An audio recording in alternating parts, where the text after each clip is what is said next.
Hey everybody, so in this video I want to talk about AAA versus indie, pros and cons. Now, I have been in the industry for a long time. I have spent years in both areas, indie more now than AAA, but I had a very good taste of both and I can break it down for you. So here we go. So let's start with AAA. So I worked at a place called High Voltage, then Midway, and then Blizzard. And I could tell you all three places were great places to work. Now, this was in the early days of Xbox, One, so 2000s, early 2000s. And it was common at that time for you to work 10, 12, 14-hour days pretty consistently. Sometimes there were lulls where you would only work 8-hour days or sometimes even less. You'd work a 16-hour day and they would let people go earlier the next day. But most of the time it was just a lot of hours, right? It was long hours. And that was just the way it was. We were happy to have those jobs. And because of that, and because there were so few jobs, you just wanted to hold on to what you could. And we knew how competitive each job was. So we knew that for each person sitting at a desk, there was 1,000 people sitting behind you that wanted that job. And so we respected the job, we respected what we were doing, and we did the best that we could to prop up the company, prop up the project so that we could continue working in this creative field and creative industry. I think nowadays AAA has gotten much better. I'm hearing less and less stories of perpetual crunch, and a lot of companies have gone to an hourly system as opposed to a salary. So you literally get paid for every hour that you're there, and that's the way that I have treated staff that have worked for me. I think it's a more fair way to go, and I think that is kind of becoming the norm, and I think that's great. So another big benefit of AAA is you're working around people who are great at what they do. Everybody there is amazing because they were all the cream of the crop that got in at these positions, and these companies have their choice over who they hire, and it's a very competitive marketplace. So you could learn a lot. You get better faster working in a AAA environment because you just learn so much. And then you hear stories from everybody. You go out to lunch and you hear stories about other jobs that other people have had and what they've learned and what's going on, and different processes of development or different design theories or just different ways of even creating art, and you learn a lot. You learn a lot about how to be a professional too. How to roll with the punches, how to have a good attitude, have a good work ethic. And it all kind of comes down to being a positive person and a team player.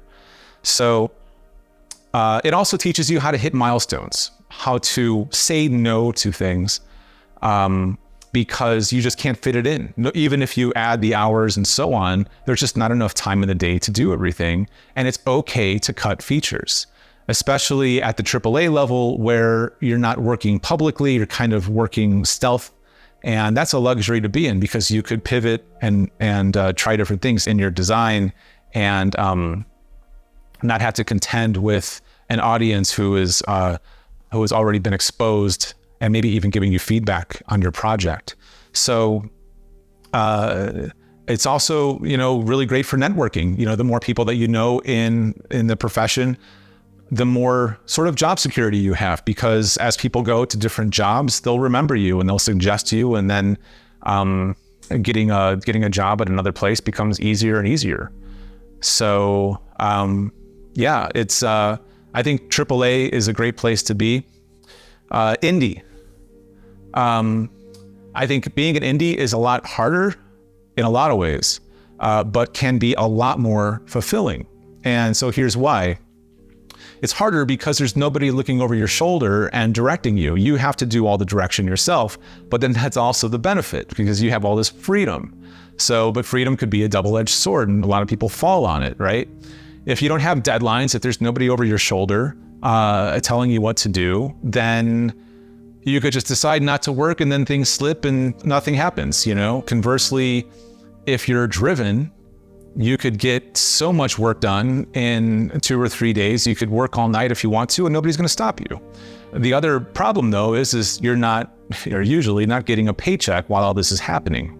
So that part of it really could mess with your mind, because when you're at a job, you know that no matter what happens, you're going to be able to see that paycheck at the end of the week or whenever, it's due for you.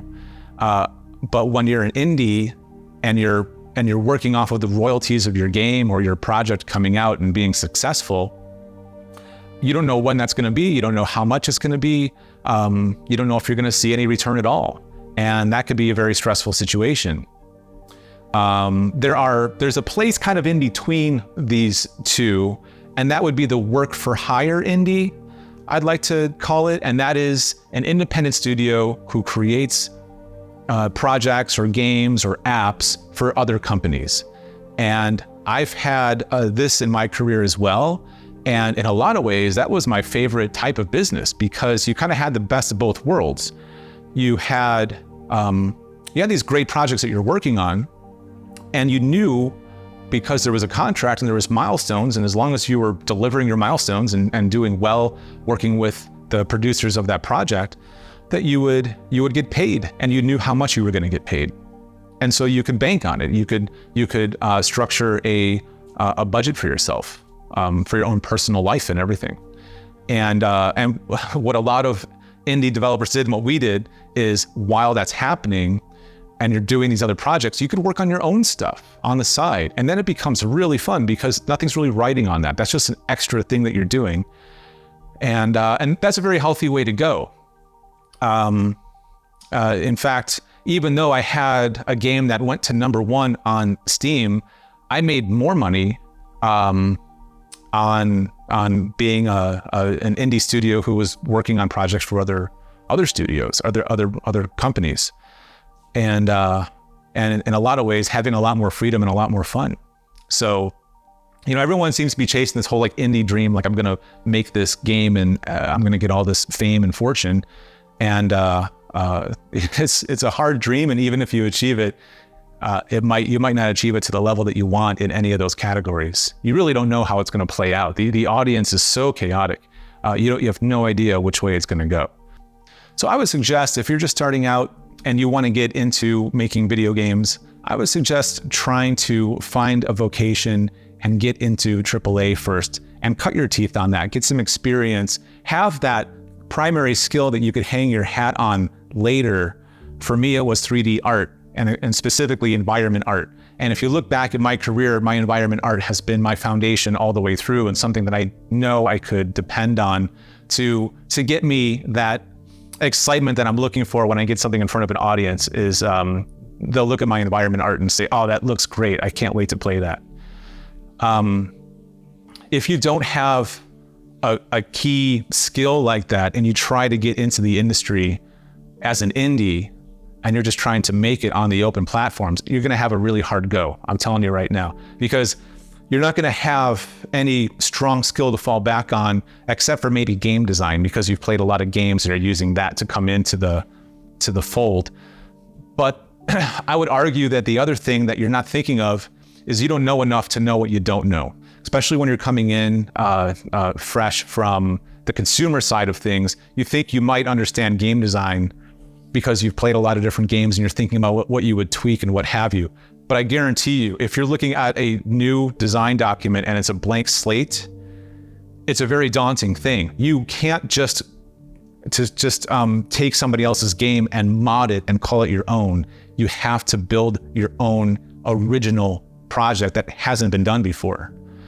And then how do you do that and make it similar enough to other games that people still could latch on to it, but unique enough where it stands on its own merit? And it's a very, very difficult and challenging thing, and sometimes takes years to even come up with the right idea and the execution of the idea.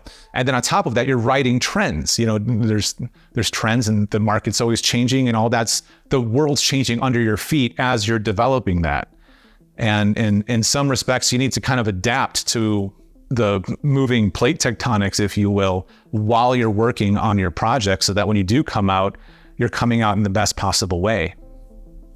So it's a lot to think about. And again, another reason why I would suggest going into AAA if you can, get a good job doing 3D art, programming, or design specifically, and go from there. So I hope you found this helpful. It's definitely something that comes up a lot when I talk to people.